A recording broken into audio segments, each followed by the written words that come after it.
This is a neoclassical palace in Buenos Aires, and it's literally one of the most elegant places anywhere in South America. And I'm showing you luxury living in Argentina here, taking you to the best fine dining at Michelin star restaurants, showing you a family jeweler that sells the best Rolex and Cartier watches, trying Mendoza's legendary wines, visiting a private cigar room, shopping on the Champs-Élysées of Buenos Aires, and so much more.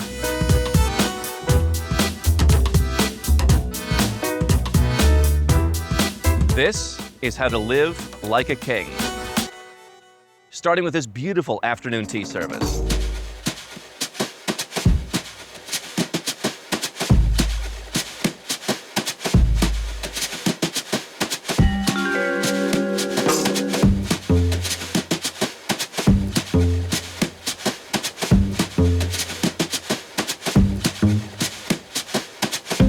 I hope you enjoy it.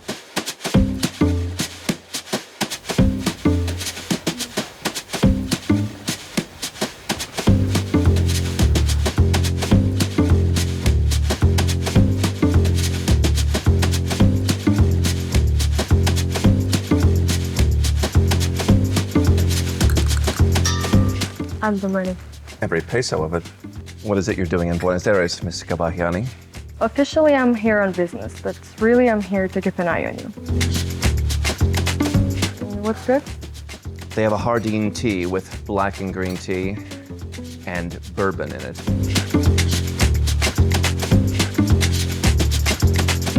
That's the trout from Patagonia.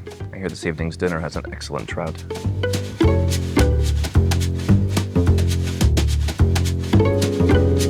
To be honest, in Kuala Lumpur and Dublin, they usually have more selection of the savory, less sweets. There's always more sweets. Yeah. I do like a hot savory. Yeah, I prefer the savories as well. I would have pegged you for a sweet tooth. Mr. Henderson, I wasn't sent here to be one of your dates. Well, then let's go.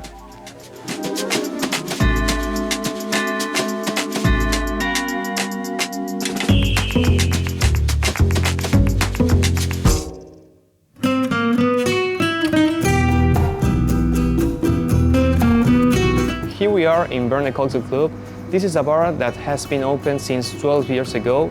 Today the bar is in charge of Florencio Campos, there is the bar manager. Here in Verne we have a very good thematic. We base our cocktails in the books of Jules Verne, so we have this steampunk classic thematic, and the style of cocktaillery is a very contemporary and minimalistic.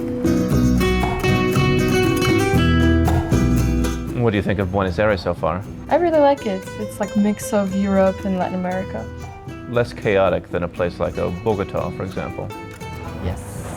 And yet less lively, less happening, it seems. I think the vibe in Argentina is definitely red wine for me, but I'm looking forward to what a speakeasy has to offer.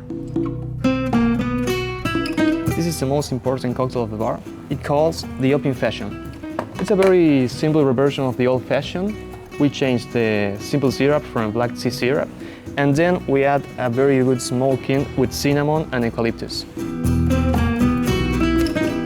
And this is one of our new modern minimalistic cocktails.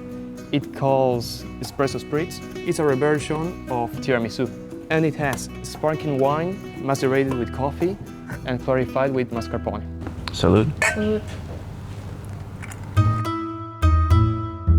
So everyone knows speakeasies as originating during Prohibition in the United States, but actually they go back to the 1880s, not so far from where I'm from, in Pittsburgh, where there was a lot of chaos going on and there was unauthorized liquor sales, and so you had these underground bars that came up to sell bootleg alcohol to people. I mean, I love the vibe of like trying to find a place and behind the wooden bookshelf, the hidden bar. it's like a game before you find it, and then like always it's like nice environment. I like it. I didn't realize that Verne Speakeasy was based on Jules Verne, inspired by Around the World in 80 Days. And they've got Around the World in 8 Cocktails, where they take you on this cocktail journey of liquors from around the world. It's a speakeasy evocative of the early 20th century, and we're gonna see a lot of places that harken back to the Roaring 20s, which was a great time here in Buenos Aires.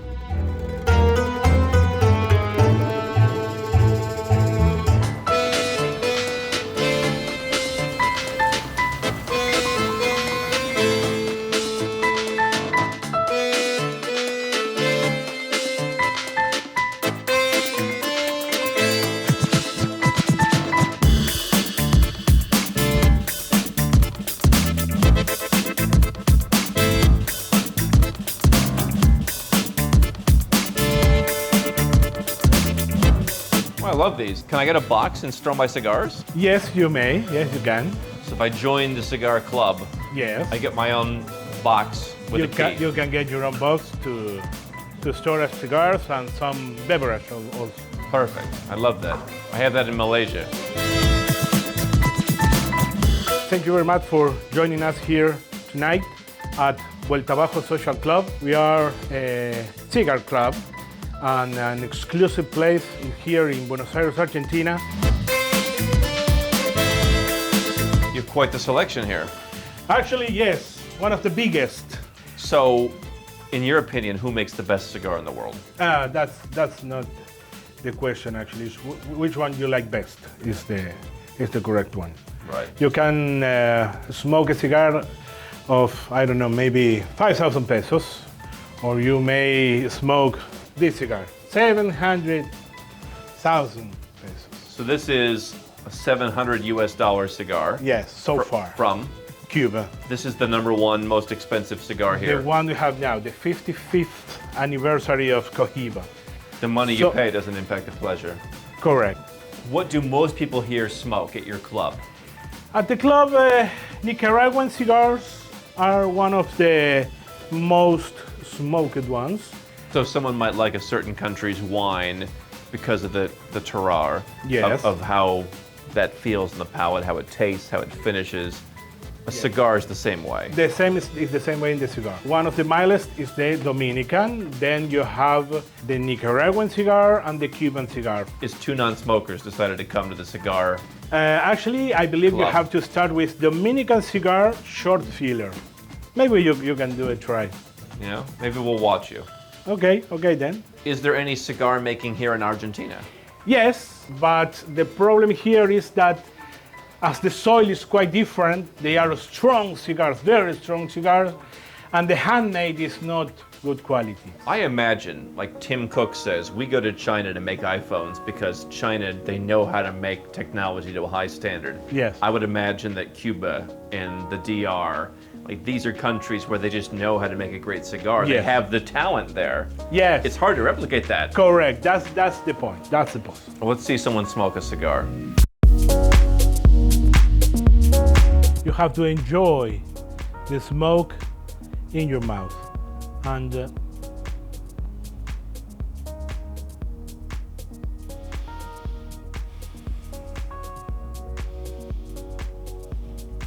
when you do that, you never get dizzy.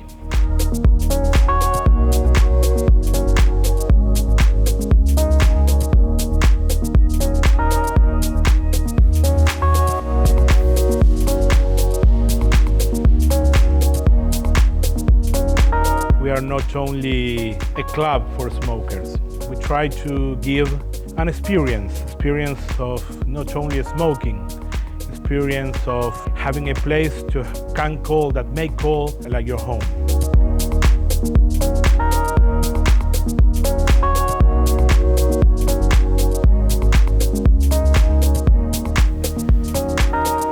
Quite the presentation.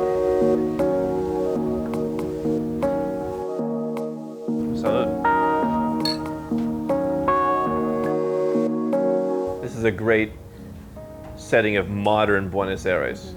There's a very classic, the European side, and this to me feels like the future. In so many cities where they've taken the docks, they've taken the old port, and they've turned it into something modern. It's glass, it's sexy. Well, thank you for showing us. Thank you very much for being here. It's a good show. Thank you.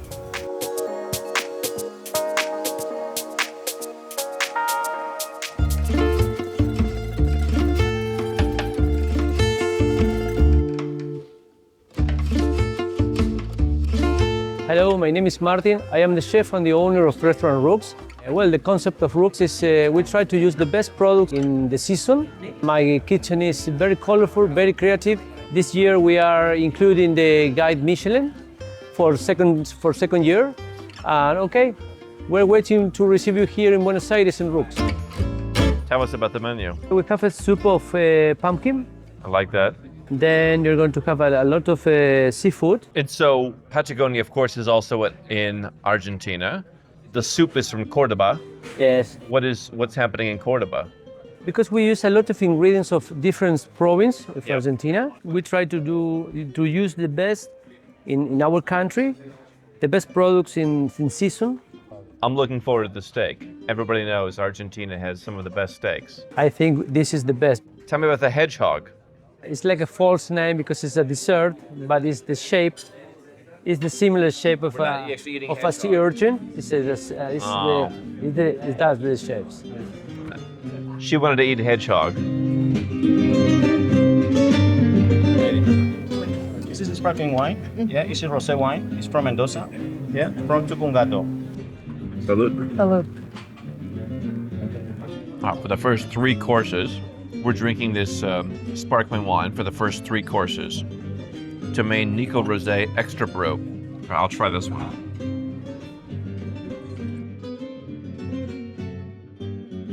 It's part of the tasting menu. I can't really say no, so. I had a woman who worked for me once who was from Utah in the United States, but she moved to Mexico. She married a Mexican. She gave birth to a Mexican child, and she lived in a neighborhood outside of Mexico City. And she told me one time, she was talking to her neighbor. She's like, oh, I'm going back to the United States where I'm from. She's like, what are you talking about? I thought you were Mexican. Yeah. And she's super blonde and she looks like super pale. But in this part of the world, you can pass yourself off because she spoke as a Mexican and she spoke Spanish the way Mexicans do. Right. I mean, it worked perfectly. I think you could do that here. I could. Because they look diverse. Like there's not really one look. They look very diverse. So I think I could fit in. So we finished 4 of the courses here. We have 4 more to go. Excited for what's coming.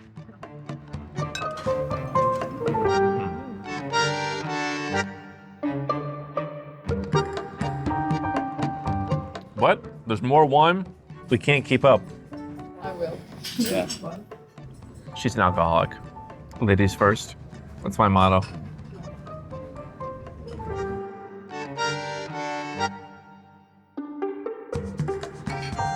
I look like a drunk.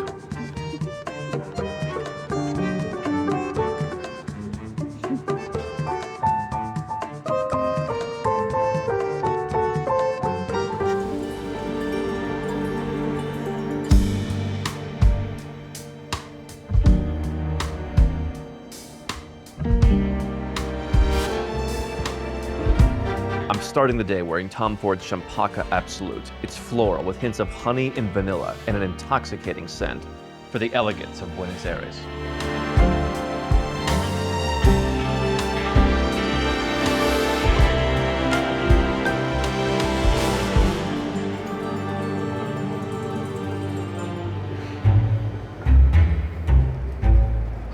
This is Alvear Avenue. We had tea here yesterday at the Palace. They have Hermes, they have a lot of local boutiques. They call it the Champs-Élysées of Buenos Aires. It looks really nice. It reminds me of not only just Paris, but like Madrid, Rome. I don't know, it has a lot in there. Very Parisian. Yes, this area, yes. We have Rolex. We have another watch company. We're going for watches later. Mm-hmm. Lots of men's boutiques. I see wedding dresses. And the Herods of Buenos Aires, apparently. I've noticed there aren't as many international brands here. Right. We have more local brands, more regional brands. I see men's tailoring shops. Mm-hmm. Well, they have international like brands for makeup and so on. I went to the shop, to the mall. They had a good selection. They love their Patagonia here. And I'm told this is one of the top perfumeries. We're going there later. Oh, there's Alvear Palace. They have really beautiful rooftop bar. So beautiful. I'm gonna be going there.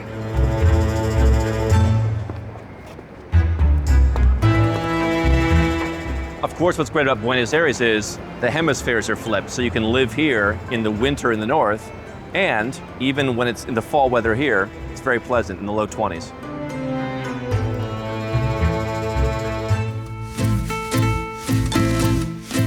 If you love tea as I do, you're going to struggle in many parts of South America, but I'm here in Buenos Aires at Tealosophy. It was started by an entrepreneur named Ines Burton. She's bringing a tea blend culture here to Argentina. She's made more than 100 exotic tea blends, and we're going to go and see her sweet tooth in some of the best tea blends here in South America. Hi, sir. I do love tea. Yeah. Welcome to Tealosophy. Thank you. Ines Burton is the founder. Yes. She founded Tealosophy 24 years ago, Yeah. and we design blends for exclusive hotels. So you do blends for the hotels here in Buenos Aires? Yes. And tell me about the tea itself, where we're sourcing this tea from here in South From- America or the typical India? Yes. Yeah. Different places around the world, for example, China, Sri Lanka, India, and Japan. All this tea is made somewhere else. So all the tea is grown somewhere else. Yes. You're importing it here, and then you're making these blends. Exactly. So let's start with this. What is this blend here? This looks is wonderful. a black tea with tropical fruit. Okay. It's a black tea base Oh. with passion fruit. Passion, maracuya. Yes. What are the other fruits? Mango and papaya. And those are sourced from where? Yes. This is from Brazil. Brazil. Yes. And we've got a green tea here. Is that pineapple? Sencha tea from Sencha. Japan. Okay, great. It's a mix between pineapple and coconut. Sweet. Some senchas can be bitter, Yeah. and so I like to see him, bringing in the This is coconut, sweet. pineapple. A little Yeah. bit sweet. Yeah. And can you drink the tea here, or you just take it away? We only sell. You sell it. Yes. Get it and go. Yeah. Okay. And so, how many places can I find your teas? Around the country. Really? Yeah. So show me the rest of the teas. For example, we have this. It's a black tea with grapefruit and mango. With It grapefruit? was the first blend designed by Ines Burton. This was the original tea. Yes. This is the first. one that started it all. Yes. Wow. When she lives in New York. Cornelia Mood. Cornelia Wood. That was the mood that started it all. All right. Then we have another famous tea. For example, the name is Vanilla Tiger. This is a black tea with vanilla from Madagascar and chocolate. And then we have, for example, many options. Chai tea from spices from Birmania. For example, this. Wow. It has cinnamon, anise, cardamom. That's you can really smell the cardamom in that. That's Spicy. sweet for a chai. I mean, that's, wow. And another one, it will be this. The name is Berry Berries. It's an infusion without tea. It has red fruit from Patagonia. Is there black tea in this? It's just Infusion. fruit. Yeah. It's only fruit. Patagonia fruits. Yes. And there's a Patagonia part of Argentina and a Patagonia part of Chile, right? Yeah. It's This shared. is from Argentina. And the Argentina Patagonia. side. Yeah. So what is the tea culture like in Argentina? Is this more of a tea drinking culture, or is it like so many other parts of Latin America that prefer coffee? In Argentina, the people, yes, drink more coffee, but actually people know the company and knowing new flavors. For example, we sell teas from many restaurants, and when the people try the tea, they like it. Are the restaurants the places that bring people Yes, in? exactly. Well, thanks for showing us your teas. You're welcome. Mucho gusto. Nice to meet you. Buenos Aires is a throwback. The city feels like the roaring 20s, and these hats are part of what makes it feel that way. We're gonna check out Argentina's oldest hat shop. It's been a family business for 7 generations. They make casual hats like these and more formal top hats. Let's go check it out.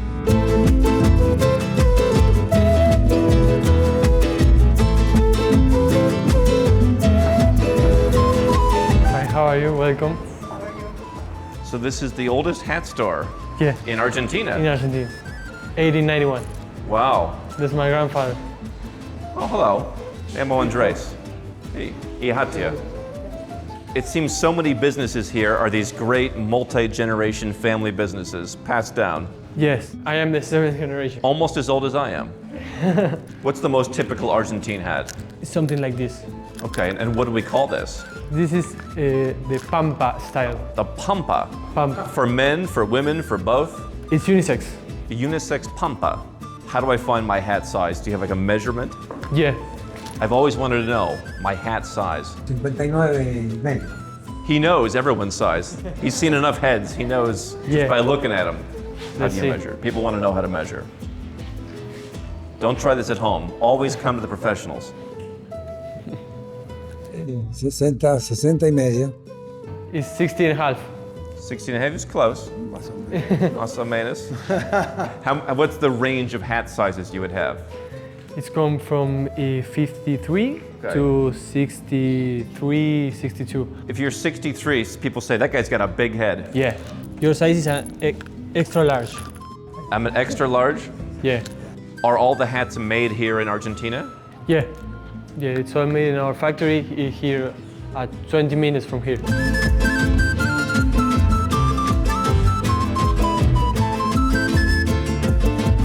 So you tie it in the back. It's typical here in the fields. People used to ride horses and work in the fields or in the street, I can wear this in the street? if you want. Yeah. Let me look at this. Would you call this a bowler hat? We call bombin. Bombin. Bombin. Is this my size? I think we No, he knows. He's like, there's no way that's gonna fit. always with this. Excuse me. And is this supposed to sit on top of your head, or this is just too small? Oh, This always in the left. oh, what is this, a bow? Yeah. The bow is on the left. All right, that's how you know. So I can get a custom hat. Yeah. So I come in and you measure my head, and I say, I want to get this great top hat with, again, the bow is on the left, Yeah. always on the left.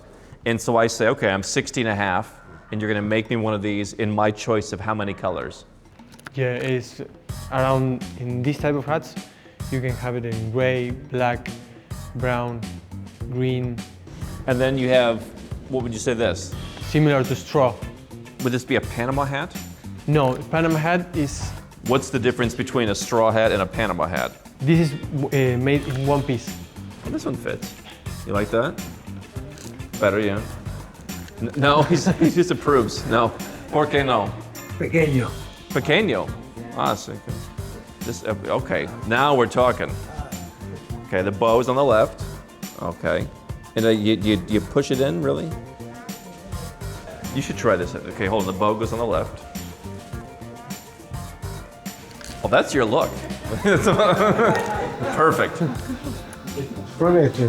Perfect. Yeah.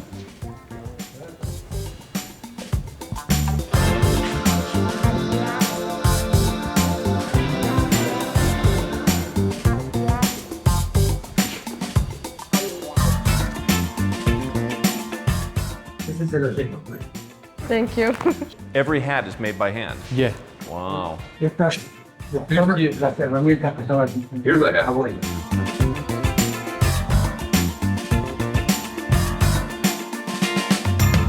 I wonder if my business will survive 7 generations. Well, thank you so much for showing us. Thank you very much. Pleasure. Thank you. I like my hat.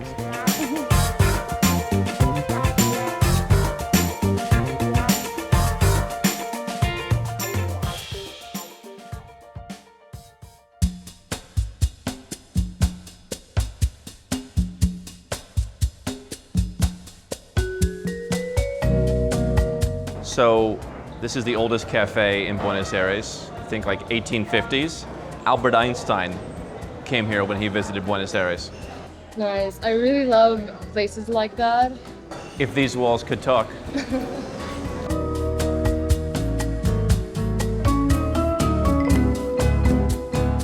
Did you ever watch Midnight in Paris? Yes, of course. This is Midnight in Paris vibes in this city.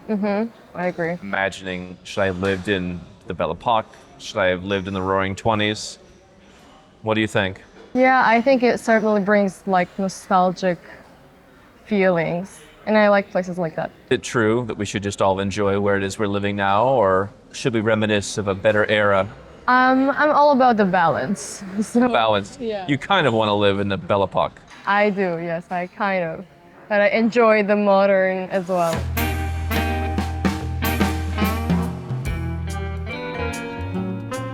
One thing I've noticed here is they're a little more impatient than other places in Latin America, which I almost enjoy. Yeah, I remember the experience of ordering a coffee here and in Medellin is completely different. In Medellin, Colombia, it'll take you half an hour to order a coffee. It did, yes. You got to discuss your family. Do you think your clients will like seeing Argentina? Yes, I think they would because it's very diverse. You know, you have European architecture, you're in Latin America, you're in kind of a mixture of cultures. It's the best of numerous worlds, one might say. Yes, exactly. It's a nice wording. So for that reason, I think yes. My tailor likes going around the world taking pictures of what he calls cachacos in the wild. Well-dressed, typically older men, wearing interesting caps and really nice wardrobes. I think one of the best cafe cultures for being well-dressed is in Milan. Even older gentlemen go out in a jacket and a scarf, and they just look great. And these cafes, in some regard, these cafes remind me a little bit of Milanese cafe culture. People don't dress up quite as much here, though. But I imagine with so many gentlemen's boutiques here and hat shops, you really could. So we're gonna go now to one of the most exclusive and sexiest perfume shops anywhere in South America now. Then lunch, where the wealthy businessmen eat. And then later, I know your personal favorite, trying some of Argentina's most famous wines. Looking forward to that one. If you're gonna live in a classy city like Buenos Aires, you need a classy scent. We're gonna go check out Fuegia 1833. They've been making scents here in Buenos Aires and now all over the world for nearly 2 centuries. And we're gonna show you some of the exclusive limited batch fragrances they make right here.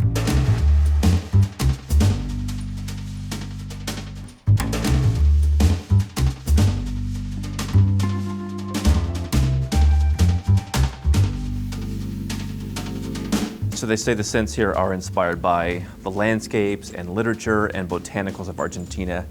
Everything here is limited batch, it's hand labeled, and they're all unisex. They say it's almost like a fine wine. I swear everything here really is such a throwback. How about Komarebi? It's floral. Oh, that's really nice. Floral and translucent. The trend these days is unisex fragrance. Right. So many of the houses are going that direction. So you have different scents for different cities, or how does that work for you?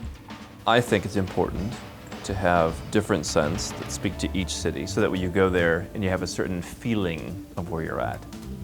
And so I feel in Latin America things should be a bit more floral. I like to come here in the spring or in the fall. Nothing too musky, nothing too heavy, something a bit more light. Perhaps not sweet, but floral. And every city has its own scent. So tell me if you will find perfect Buenos Aires scent here. Well, I think we're just discovering Buenos Aires. Ah, this could be it right here, the Tierra del Fuego. It's almost a little Christmassy. Yes, I would agree. Perhaps that's the Argentina scent.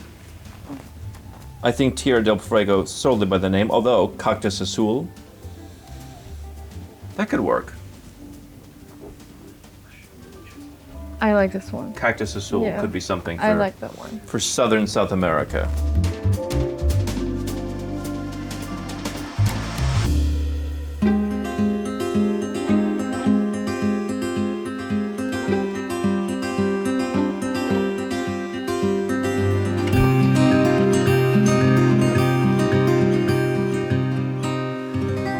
We have our olive oil from Mendoza, Zuccardi family.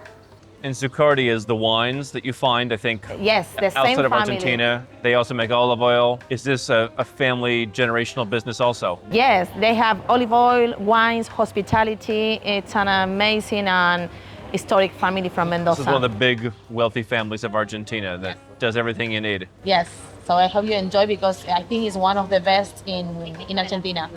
So they're supposed to have more than just a restaurant. They have a perfume lab here. They have a boutique. They have, I think, even a publishing house. Really? So it's sort of a whole business. It seems like here, you have these families that start these businesses, and they go into different kind of conglomerate areas, whether it's wine and olive oil or publishing and restaurants, and then they own them, it seems, for many generations. Yeah, it seems to be passing down generation. Very generational wealth sort of place. one of the big things I'm seeing here is it's classic. Yeah. Certain things feel almost a bit dated. And there's this great, as we said, kind of generational wealth vibe that if you are living a luxurious life, it's going to be in the cafe from 1858. It's going to be in the Hatshop from, was it 1903? It's going to be in something that's a bit older. This is maybe the most modern place that we've been. Yeah, I agree. The city itself, and I think many places bring this nostalgia from. There's a nostalgia almost because at the turn of the 20th century, Argentina was, I think, the fourth most wealthy country in the world. And then one thing after another, it became less and less globally wealthy. And yet you still have these very successful families and people passing on businesses. And perhaps now it's a renaissance. Yeah. Well, okay, time to the first wine. We're going to start with the rosé. This is from Mendoza. Mendel is the winery, Roberto de la Mota, the winemaker. And it's made with Pinot Noir, Cabernet Franc, and Malbec. It's rosé all day. Yes, why not? Enjoy. Thank you very much. So here we have hummus, broccoli, cauliflower, garlic, misuna, and lemons. It's a big salad. It's all the vegetables that we have from our garden. So here we have egg, shrimps, relish, and papas pie. Very traditional in Argentina, revuelto gramajo. That is a mix of eggs and this kind of papas pie. They are semolina gnocchis. They were fried with tomato, garlic, and Parmesano cheese. Thank you. Enjoy. Thank I you. will. Yep. Looks lovely.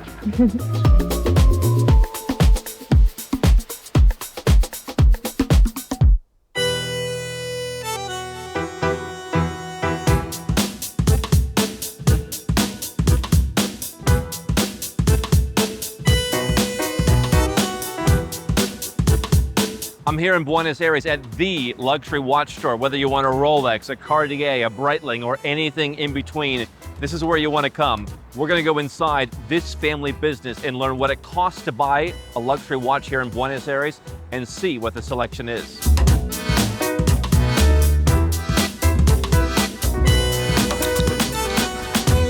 Wow, what a lovely shop. Thank you. Hello. Welcome.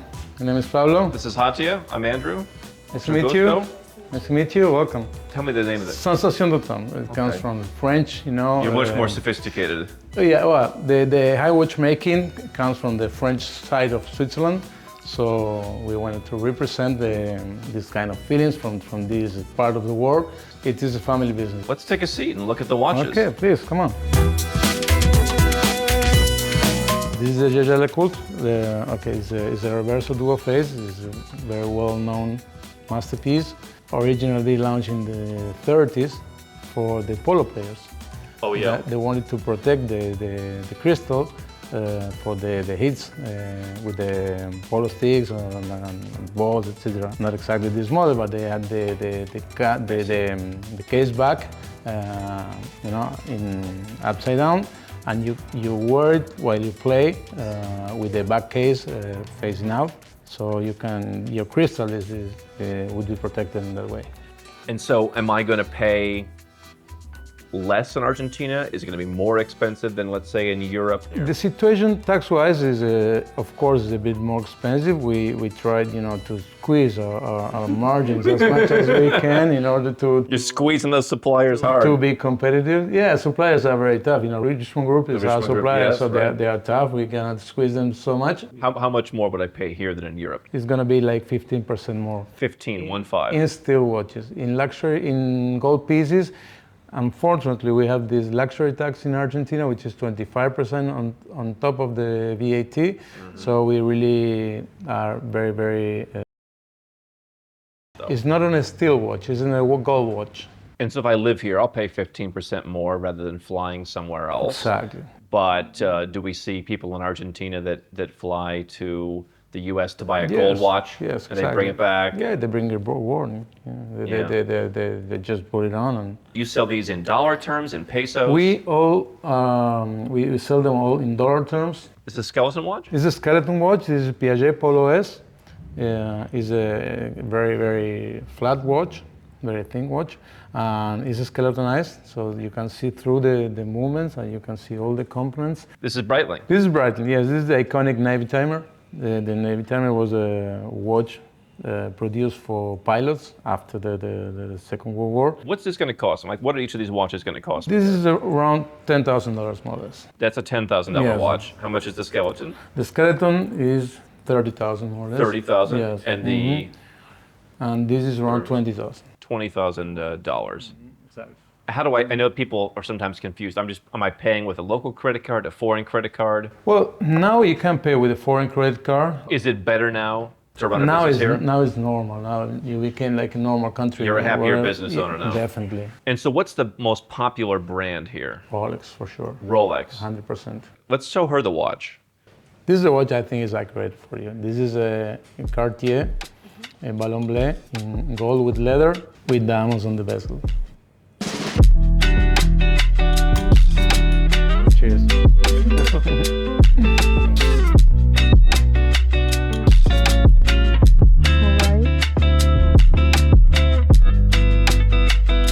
Well, now the coup de grace, the Rolex. So this is the Sky Jeweler, is the most complicated movement out of the Rolex. What's a Rolex here going to cost me? This is around 18,000 here. And so a lot of people, they struggle to get certain Rolexes. Is it easier or harder or just as difficult to get some of the top models here? It's difficult to get some of the top models everywhere. Is there a watch culture, do you think, here in Argentina? Yeah, it's a big watch culture, yes. After Switzerland, the first international subsidiary was Argentina. The second president of Rolex was the president of Rolex Argentina. And the third president of Rolex was born and raised here in Argentina because it was his son. Do you feel that it's getting easier to do business in Argentina these days? Do you think that the new president is making it easier? Yeah, it's in the way. It's in the way to make it easier, and I think it's gonna succeed. So we all hope it succeeds in order to do that. And the good news is so many people here have German or Italian or Spanish citizenship, right? I imagine most of your customers. I don't know if citizenship, but they of course inherit from from Europe for sure. All right, boss. Thank you. Thank you so much. Mucho gusto. Thank you. Mate is a unique tea that's a very special part of Argentinian culture. It pairs perfectly well with Polo. We're going to go check out Matienzo. It is one of the top brands of mate tea here in Argentina.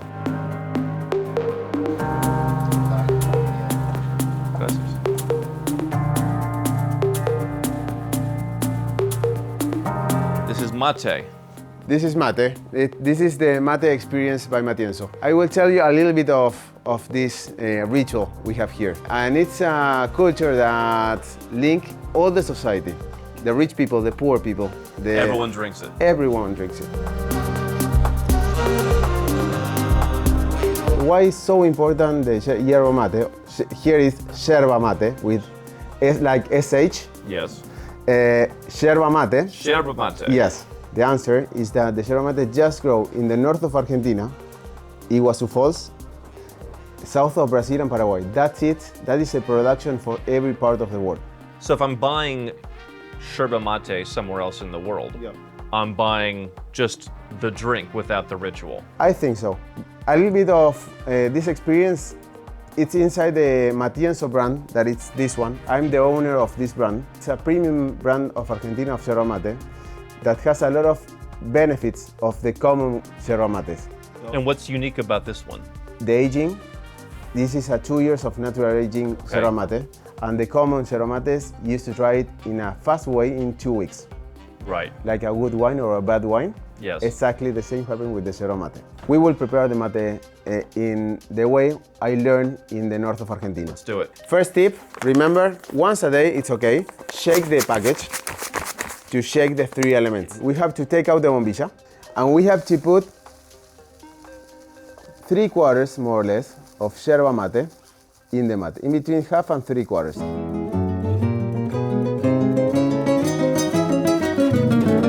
We have to transform like bartenders.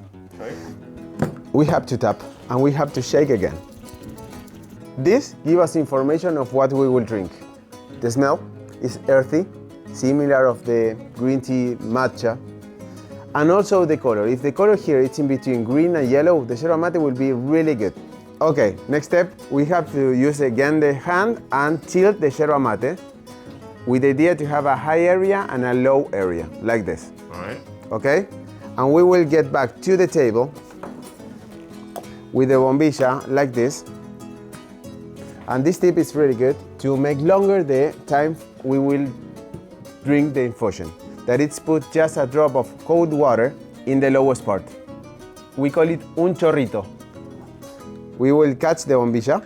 We will face with the part where we put the water, and the bombilla with the shape Cigars, like this. Yeah. Okay? And we will press. Once the bombilla it's in the mate, we don't have to move anymore in our lives the bombilla. We will add water So we have to the top, All right. and there you will leave it like that. Leave your Yes. bombilla. And always near the bombilla. Bombilla. Yes. And that's it. Okay, so welcome to the Matienzo experience. Salud. Salud. Don't put faces. Stick your bombilla in there. No. It's better than I expected. That's intense, man. This is the common thing you can eat Yeah. to balance the bitterness. And this is alfajores Alfajores, sí. with dulce de leche. Mate-rific. I like that. You like it? Yeah. Argentina's Mendoza wine region is one of the best in the world, especially if you like a wine that's a little bit less powerful. We're gonna go and try wines with the CEO of Luigi Bosca. He's from Mendoza. They've made wines in Mendoza for generations, and he's gonna tell us all about what makes Mendoza so special. This is a beautiful view. It's a nice view. It's not the best part of Buenos Aires because this is the west part of the city, in the limit, in the frontier between Buenos Aires city and the Buenos Aires province. Province, right. Yeah, so the General Paz divided province from the city. We are in the side of the city. Who would live in West Buenos Aires? The province of Buenos Aires is the most important state in Argentina. We're talking about 15 million people that live there, but Buenos Aires city is 2 million. I'm not from here. I was born in Mendoza, and I moved with my wife in 1994. So we got married in Mendoza, we moved to Buenos Aires, and I have 5 children that they are Porteño citizens. So I really discovered Buenos Aires in the last, 30 years of my life. It's an amazing city, very sophisticated, very vibrant, with a nice European culture.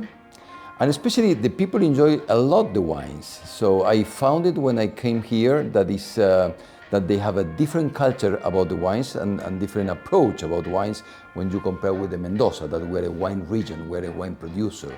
So here the people are much more cosmopolitan, they enjoy lives, and especially they like to enjoy food and wines. So Buenos Aires is the 3rd largest consumption of wine per capita in the world, after Paris, number 1, and New York City, the 2nd.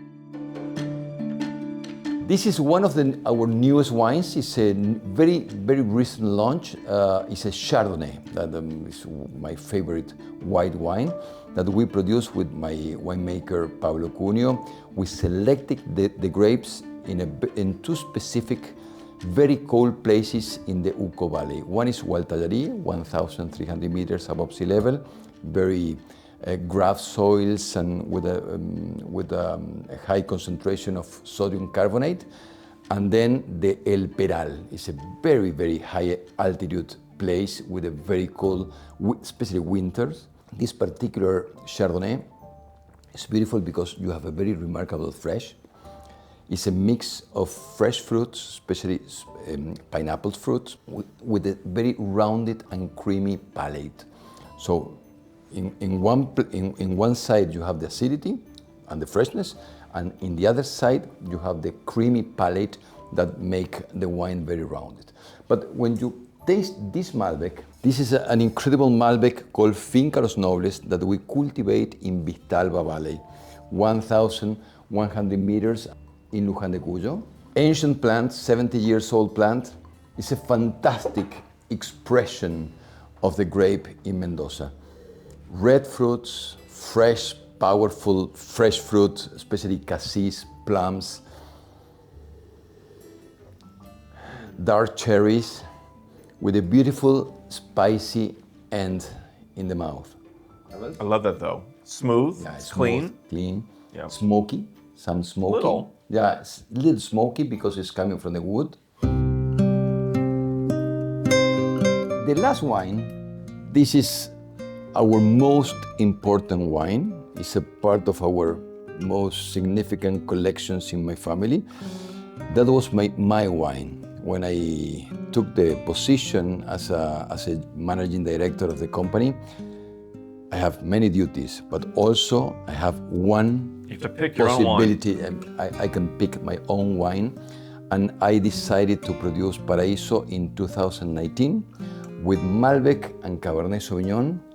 And the name of the wine is inspired in the name of my house, my family house in Mendoza, that is a beautiful French chateau built in 1905, located in the middle of the Mendoza desert in a place called Maipú.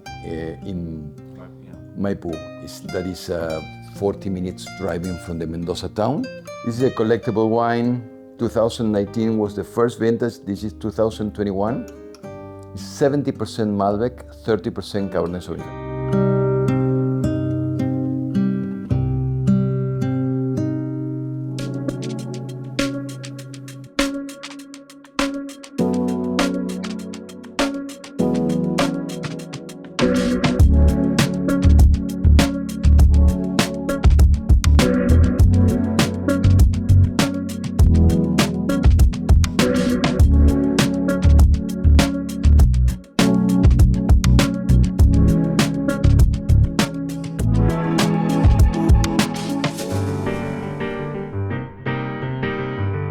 I thought before dinner we'd stop by Palacio Barolo. Back in the roaring 20s, this was the tallest building in South America. There's even a working lighthouse on the top. It's a building inspired by Dante's Divine Comedy, and it shows the beautiful architecture that makes up this city.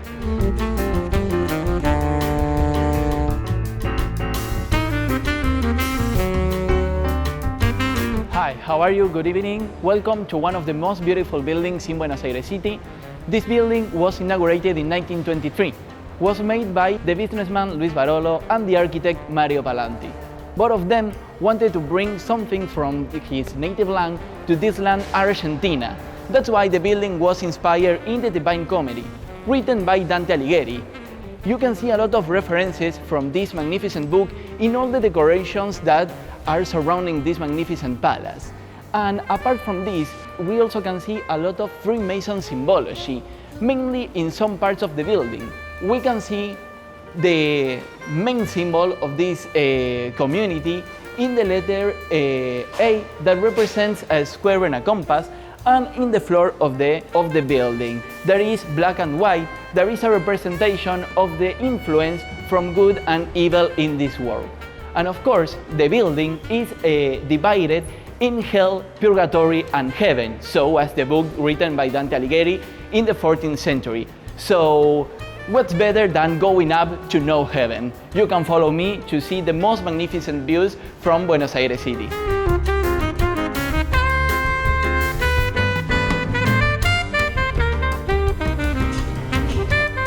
So, this terrace is an emblematic point of Barolo Palace. This terrace was inspired in one Indian temple that is called Rajanari Temple. This temple is dedicated to love and fertility. This is because when Dante Alighieri reaches paradise, he meets Beatrice. That is the girl he's been in love with all his life. And Beatrice is in charge of guiding Dante through heaven to reach and meet God. That's why this terrace is very, very important, not only in the history of Divine Comedy, but here in Barolo Palace. A lot of Italians and Germans here. Yeah, because Argentina has a strongly immigration from Italy and Spain mainly, but anyways, this building was built for office purpose. No one has ever lived here. because in 1993, when the building was inaugurated, Europe was suffering a lot of wars and a lot of conflicts. So most people from Europe started a new life here. And in order so they can have a place to work, Mario Palanti and Luis Barolo made this magnificent palace so they can have a place to work.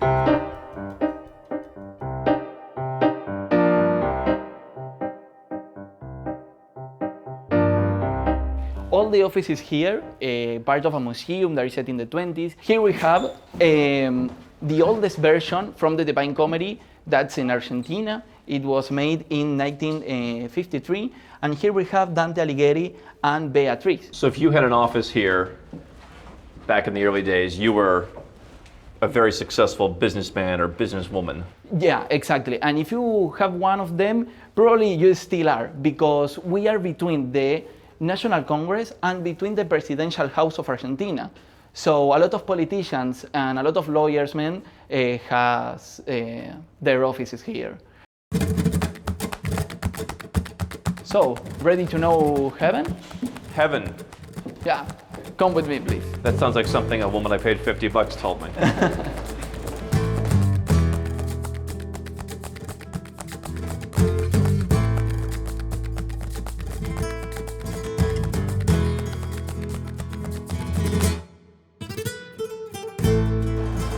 This is the end of the journey. Oh, this is hell? We've been in hell, we walked through purgatory, and we reached heaven. So I hope you really enjoy this.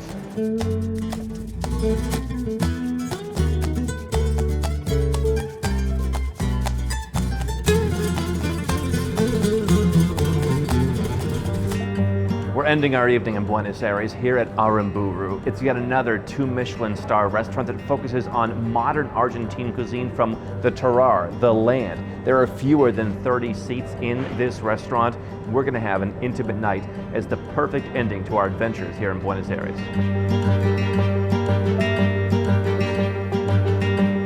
Very good, welcome. Welcome to Aramburu. I'm Nicolas and I'm part of a team of the restaurant. Actually, I'm the manager. Well, so now we have ahead a multiple courses menu, an 18 courses menu, I guess. 19. 18. 18.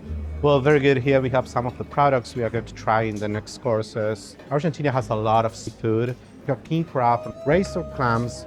We have oysters as well from the south of Buenos Aires. We're going to try some caviar from Uruguay as well. This is a Siberian reserve caviar, pretty much vegetables and seafood. But of course, we have different cut of meats. We have pork, duck, and we're going to try some beef tonight as well. I hope you like it. Thank you. Observations on Buenos Aires? Different than I had in my mind that it would be, like different from my expectations. What was that? I mean, I've been to Bogota and haven't been to anywhere else in Latin America and South America, so I thought it would be similar to Bogota. Very far away, I know, but still. It is perfect mix of like Latin American culture, but European influence as well, in architecture, in culture, in everything. You can really see the difference, I think. For me, it's really interesting to have that kind of mix. So I really liked it, and weather was great as well. So that made my experience better. How about yourself? What do you think? It feels like a more efficient version of much of Latin America. Mm-hmm. I think I always prefer a capital city, Mm-hmm.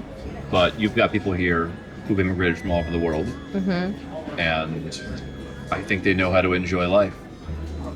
I think they found the balance, right?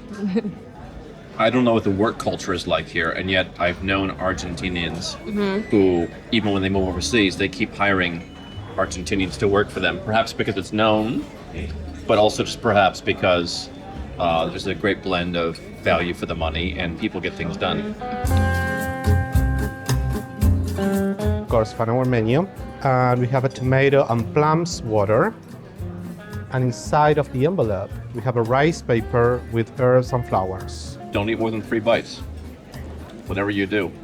I think it's gonna be 4. We're going to start with the sea-based appetizers. And here we're going to start with the king crab, pears, and dill.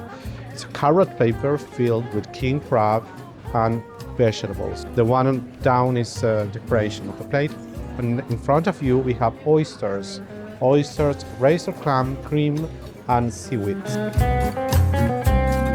I'm sorry, could you please bring the big one?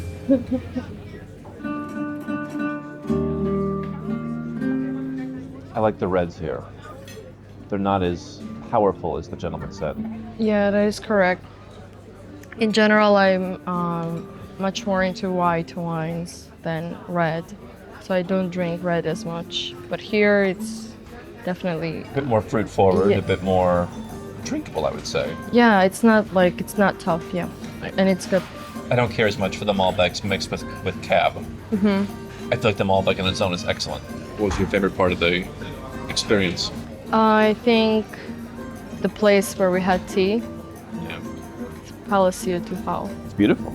It is very beautiful, and I love places like that and afternoon tea experiences and those type of places I really love. And anywhere I go, if that's a tea culture or there's a culture like that, I always try to have that experience for sure. And it was probably the best one for me here. Now we have the catch of the day. It's worm. The name of the fish is pollock. Also, we're gonna finish with a clams cream. It's clams and basil cream.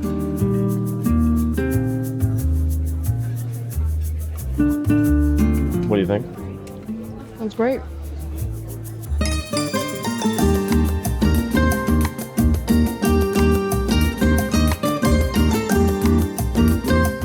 That's a good place for a Georgian woman to meet her untimely demise in a wine cellar. We'll be ready for 3 more desserts. I'm ready. For the wine room.